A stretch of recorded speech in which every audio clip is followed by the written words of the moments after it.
Hi, we're Plastic Picnic, and you're watching the Radio Buzz Project. Radio Buzz. No, do it Radio again. Buzz Project. All right. Ready? You're always flat. 1, 2, 3. Hi, we're Plastic Picnic, and you're watching the Radio Buzz Project. All right. Right, cool. Sweet.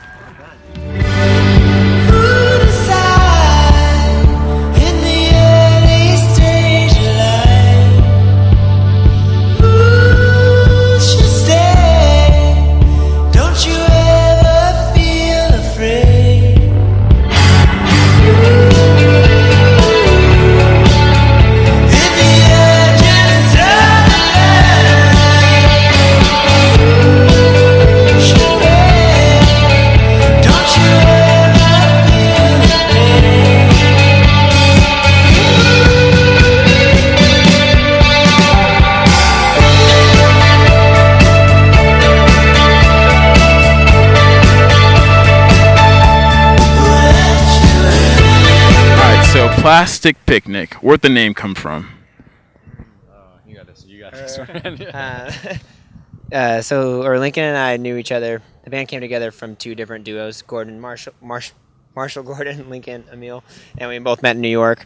And Lincoln and I were kind of talking a lot about what we want a project to be named before we met these guys. And we really love juxtaposition, and we wanted something. We wanted a two-word name, one that represented kind of the materialistic or artificial world that sometimes is associated with New York, like lots of structure, lots of buildings and concrete, and that was like the plastic of the two. And then we wanted something that maybe reminded us of home or involved kind of like this organic lightheartedness involving nature, etc. And we thought picnic was a good representation of that, and so it's kind of a play on juxtaposing between the kind of metropolitan artificial constructed world and our Northwest kind of nature roots. We also thought Plastic Picnic was just kind of fun to say. And it abbreviates to PP. Yeah. Which For branding. We realized that later. So it wasn't intended that way. Yeah. No, definitely wasn't intended Yeah. that way. The alliteration helps. Our friends definitely let us know that it's abbreviated PP often now. It's great. So where's everyone from? Is everyone originated in Brooklyn or New York? Or? Seattle, three of us. Yeah. So Lincoln's originally from Boise, Idaho, and then the rest of us are from the greater Seattle area. And all of us, Lincoln, I, and Gordon went to the same college in Bellingham, Washington. Lincoln and I were in a band together, and then Marshall and Gordon grew up together and were also in a band. And then Lincoln and I moved to New York shortly before these guys, and we're looking for, to complete a collaborative project. And then a mutual friend of ours named Nico, God bless him, brought us together, and he was like, oh, you need bass and drums? Two guys that are best friends and grew up together are moving to New York, and they play bass and drums. And we're like, whoa. And then the first time we kind of played together, it all worked out. It was like a good first date. A great first date. A blind date. Somehow, we never really crossed paths, even though we went to school together.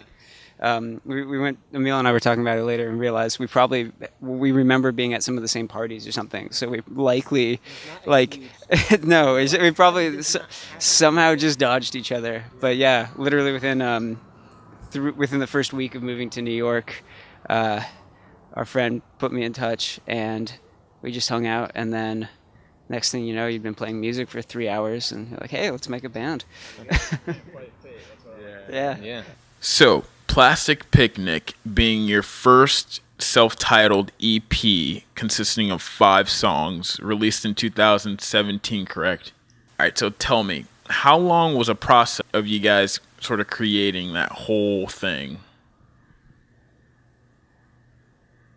I feel like we wrote the songs really quickly. We started making music together, and we put out 2 songs really quickly, and then we started working immediately on the next songs, I guess. And then we were writing over that summer, 2016, right? Yeah. So we were writing over that summer, and then we were recording by the next winter. Honestly, from beginning writing some of the earlier songs to mastering and putting them out, it might have been a year. but it kind of overlaps a lot. You're like putting out one, like we're putting out one right now, but we're writing, and we have been writing all this music for a while, for maybe 6 months, that we're recording now, and we have recorded. So it's kind of like all overlapping. You're writing and you're like promoting the last CP and you're writing the new stuff. So it's kind of a mix. Okay, so with that being said, what brings you more joy, performing it or the recording process and finishing it and getting it out to the internet? I think getting it out. For me, I'd say getting it out. I don't know. It depends. I don't know what you're doing, but the creation process and going into the studio and picking everything apart, figuring out all the little nitpicky things, it's just like, it's addicting. I don't know. And having something that lasts forever too is also really cool. Yeah, that's what I'd say about that. Getting the first little bit of feedback is really cool. Yeah. Like you first play a recording for someone and they go, oh, it sounds like you're the Beach Boys and the Strokes and this. And you're like, what? Like, that's what we're doing? Like, that's how you perceive this? But that's like really, really satisfying. Okay. You kind of like show it. You mentioned feedback from people. What legacy do you want Plastic Picnic to leave when you guys are gone, when you guys hang up the shoes, if ever? Oh. Legacy. You want something? The greatest. No. Yeah, I think that would be a good way to put Yeah, it. the feels. The feels, like something that makes you feel inside. I don't know, just some nostalgia, some connection. Totally. I don't know. I think that. I think that I was talking to someone recently about like music's responsibility in the world and how that kind of tosses between realism and escapism. I think that like we really need extremely important like political, people like Kendrick Lamar that's like saying things that are extremely important for people to listen to. But I think we also need like Duran Duran, because that cheers up someone or like takes them out of a moment in their life and it brings them joy. So I feel like as long as we make a positive personal impressions on people, whether that's 5 minutes at a show or listening to a song that helps them get through like a hard time with a similar experience that they perceive the lyrics in that song to relate to them and their situation, I feel like that is you've succeeded, because I feel like we look at music when we're making it the same way we consume it, where it's just like, oh yeah, like this album changed my relationship with this person, or this album got me through this time or whatever. And I think we've almost already done that with just a couple songs we put out, which feels awesome. So I feel like the goal is just to stay sincere to ourselves and just keep on kind of expressing that and hoping that people receive it sincerely. We were listening to a Neil Young song earlier, and Ross was like, hey, I think I fell in love to a girl to this song. And it was just like, that's what came out when he heard the song. I was like, that's something. That's amazing. Yeah. Okay, I've heard, like, you guys mentioned different artists. Who are you guys influenced now by? Like, any current artists or artists in general? Yeah. Gordon, take it. I think some big influences. War on Drugs for sure. As a current artist, we're blasting the new record like all the time. The National as well is a huge influence on us.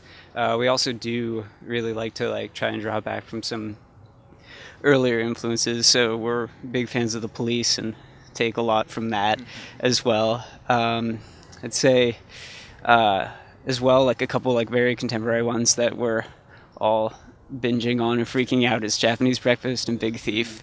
Those two are just absolutely mind-blowing. And so we're talking about the feels, oh god. Yeah. I think one more like little bit to that is like we love kind of listening to random music that is not at all like our own. Like we had an amazing time at this festival watching Deaf Heaven, which is like really like shoegaze black metal, and it's like terrifying, and they're just like screaming all the time, and you're like, oh my god, I want to die. But it was like really fulfilling for us because it's so different, and we're like, oh, those scary emotions are great. Like we want to put that in an indie pop song. And then we all listen to jazz and we listen to like classical or country in the car sometimes, and you never know when that's gonna like filter into your music. We're like, oh, that twangy guitar lick, like that's kind of great. That's in like a weird like Merle Haggard song. Let's put it in our music. It's like another similar to our name. Like we're just so big on juxtaposition. I feel like that just keeps songwriting really interesting, and I feel like with the Deaf Heaven reference and stuff, it's like I feel like no one really expect that, and we've already been kind of branded as this 80s nostalgic kind of pop band, but I feel like that's almost like inspiration for us to, not that we want to become more hardcore or something, but just using that as an opportunity to like really use hard juxtaposition in songwriting is really fun, and those influence like pop out, whether it's in a bridge or 2 seconds of a guitar line. Using those kind of counter influences to make it more interesting is something we're really down with. That's really cool, and I would imagine you guys being referred to as nostalgic from the '80s, correct? Like that would within itself broaden your demographic, because you have people that have grown up in the '80s that are older than us, and now the youth that is now like going back to the '80s as far as style and everything. So that's really good. Take me, in the process of traveling. Do you guys like traveling? Oh yeah, no, we've had a great time. Yeah, we're pretty good at it. I mean, together we crack each other up enough. I think the car rides, it's like sort of nonstop joking the entire time. It's like definitely a group of guys that we're all pretty lucky, because we're pretty much at this point just all best friends, and so you're able to like sit for 10 hours in a car together and nobody gets sick of each other. Okay, so who's the first to fall asleep? Marshall, definitely, or Lincoln. I don't know, I'm pretty sleepy. Definitely not Emil or me. Yeah, we definitely have our like types that for sure. Similar than Lincoln and I have. So how long have you guys been on the road for? Yeah, we just left New York like 4 or 5 days ago. Thursday, yeah. Saturday. So not that long. We did a tour that was like 2.5 weeks in September. We've done some like traveling before. All of us done like some traveling, so we're fairly comfortable with it. We're very like, let's eat good food and let's like try and go to sleep and not drink too much, and like try and like maintain a nice, healthy balance between the like mix of like festivals and like stay out and go see this band and like don't go to bed and like, oh, we have a 10-hour drive tomorrow. Which we actually have a 10-hour drive tomorrow. Okay, so South by Southwest is coming up. How are you guys feeling about it? Are you guys excited? Are you guys Super psyched. nervous? Are you guys... What are you guys? It's so many smaller shows and so many important little shows that we're really excited about. It's not like one big festival stage like Coachella. It's just kind of like play for so many different people, and you're going to run in and like have so many different experiences. So yeah, we're incredibly excited. I think we're coming off a lot of really good energy right now from the first part of the tour, which is great leading into South by, because it's going to be kind of nonstop for an entire week, just go, go, go. And like having that like positive feeling leading into it, we're already certain to really like kind of gel together right now. So it's just exciting to see after another week of this, like where we'll be.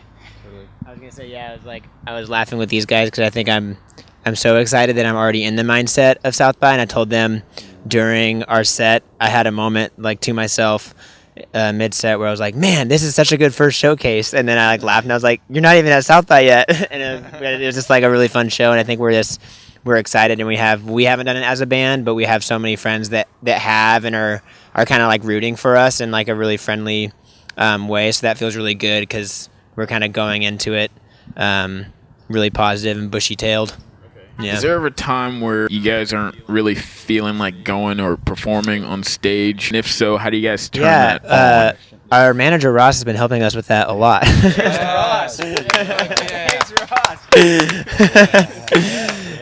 No, totally. I mean, I think that what's funny is it's like I think it's always there inside you. That just you have a bad day, or we're still the band where we're growing. So if we're on the road for 3 weeks, there's bound to be a couple weird nights, whether that's the venue or the crowd or like someone's having a rough day personally. And Ross is kind of coaching us through, just really, even if it's right before the show, just taking like 10 minutes to remember why you're there. And it's really just to like play music. And for me, it's so cathartic to perform. And it's really just kind of like losing yourself in that. And I feel like we just right before the show, especially this tour, we made a really big effort, like no matter what everybody's going through, just hone it in and be like, all right, we're 4 best friends, we're traveling, we're playing music, this is awesome, let's just like share this positivity with everyone, and we kind of just like psych each other up that way, to just be positive and make every show, whether it's 3 people or 500 people, that like you want to give them everything and give each other as a band everything that we can, and you're going to walk away from that feeling, way better rather than moping through a show that's not ideal, Yeah. And when creating songs, what emotion do you guys seem to draw from the most? Is it anger? Is it heartbreak, somber? What is it? And how do you collectively... It's oftentimes a bittersweet. It's like that same Yeah. juxtaposition where we're like, oh, we want this to be happy, but not too happy. Yeah. We don't want it to be like Taylor Swift happy. We want like a little darkness in there. Yeah. I think the ideal word for us is melancholy. Like you want a lot of like upbeat melancholy, like high energy, but you want that, you want there to be something of substance behind that high energy, and so that's the juxtaposition there. Yeah. All right, so what's the goal for Plastic Picnic in the next 5 years? Household name, or is this enough as far as notoriety? Like, what's... It'll be interesting because I don't know if we're all on the totally same page here. But I think that anybody that's playing music, especially like we're all well into our 20s, and I think we have that looming like get a real job voice in the back of your head. We're really lucky to have like a support system with friends and stuff, and the New York community is really awesome of that. Of like, we all have day jobs when we get back from tour, that we're lucky enough to leave for tours. So I'd say like in the next 5 years, a huge goal for all of us would to have the opportunity to just not need those day jobs and to have the music or the band itself, pay the rent. So that's like a grown-up goal, I guess. But I guess, I don't know, other goals I think in the next 5 years is to release more music and tour, and full length album. we're definitely gonna do a full length soon. But yeah, I think just keep on doing what they're doing with their heads down, hoping that the hard work will make the band the full-time job would be awesome.